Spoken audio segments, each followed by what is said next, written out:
What's happening?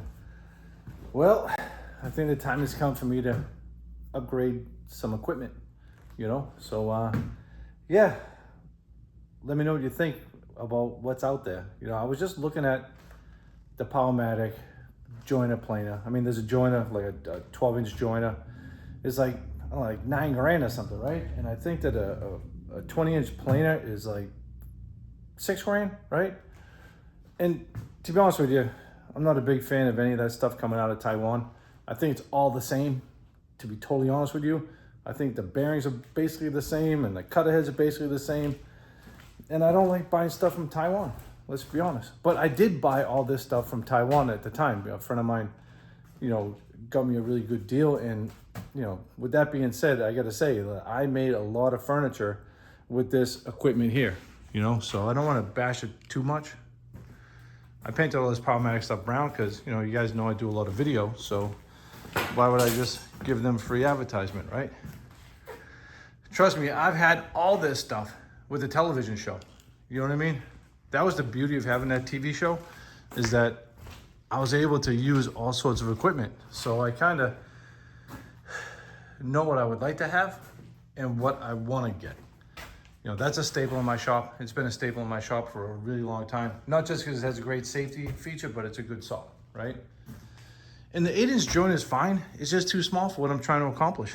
And you can see that I don't have adequate dust collection, right? And it's not the dust collector's fault, right? It's that I didn't have the money to upgrade into a bigger machine. And that machine right there is a great machine. It's made in the United States. And, for 95% of the things that I do in my shop, it's adequate. But it just doesn't have, what I need for a 20-inch planer. So you can see that I have my air hose right there. And basically what I do when I run it, I just spray my air hose to try to collect all the dust. And you can obviously see that I kind of set up all my ductwork, but not 100%. So it's just a waste of time to always have to go back and forth trying to set up all these things. And look, it's hard to do, right? It's hard to balance what you think you want to do for machinery and what you want to do for work. And since I'm trying to manufacture stools and chairs and the couches or whatever, like, you know what I mean? This machinery is just not cutting it any longer. And I've been working with this stuff for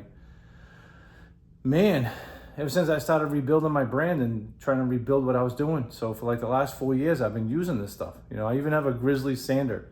And, for the time that I had it, I think that it works well. But I'm getting to the point where my time is worth more than just tripping over stuff all day long. That's why I put the floor in here. A couple months back, you guys saw me put this floor in because I kept tripping all over the place. And I don't know if I'm going to be here more than a year or so. So again, it's that balance of working like a jerk off completely or trying to get a baseline of efficiency. And that's where I'm at right now. So I'm going to spend the next couple of weeks figuring out what I want to buy. You know what I mean? And then, I think, we'll just go down this road together and see what's what. I mean, I have an SEM bandsaw. It's pretty good. It's actually really good. I'm not complaining about that bandsaw at all. I'm able to resaw 16-inch pieces all day long because I get that big fat blade. I had the Powermatic one. It was a piece of junk, if you ask me, I have the Powermatic drill press, which is okay, and the mortiser, which I struggle with all the time. I have a nice little router table right there from Woodpecker. One of the best things I've ever gotten as an aftermarket piece was this right here.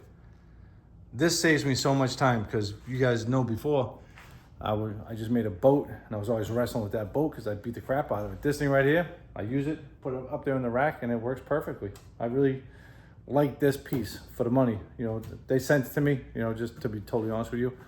But, now that I know what it is, I would have bought one a long time ago.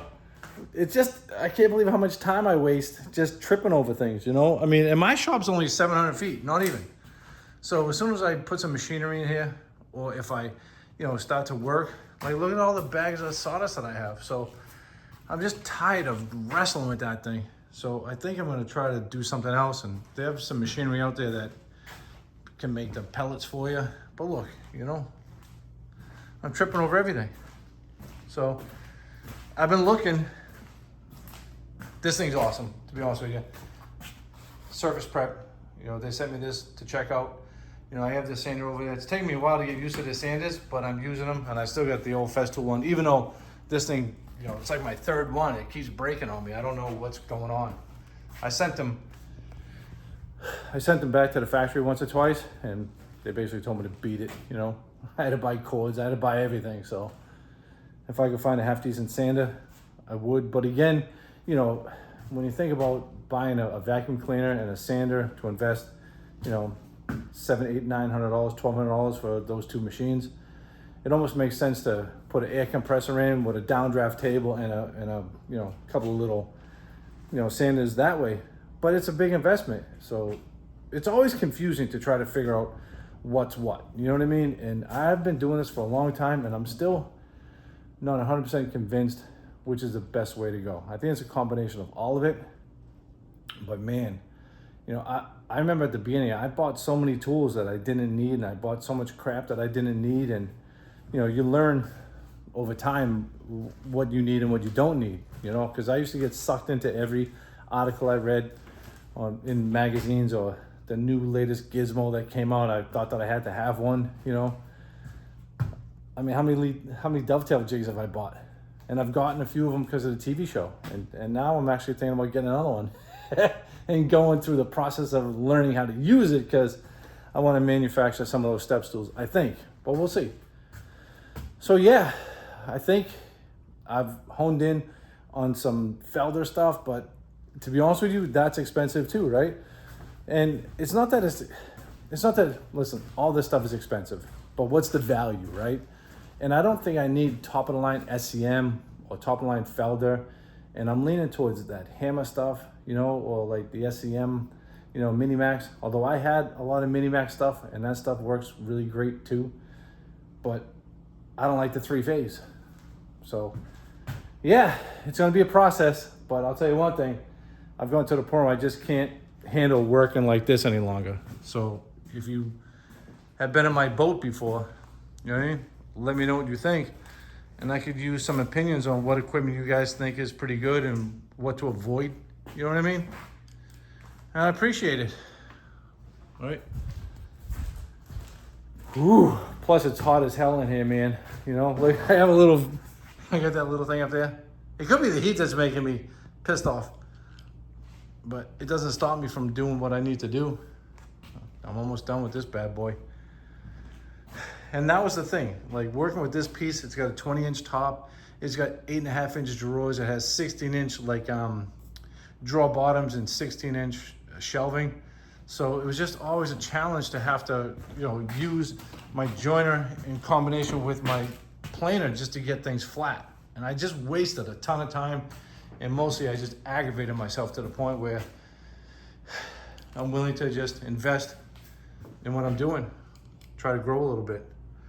All right, well, like I said, that's where I'm at with my equipment.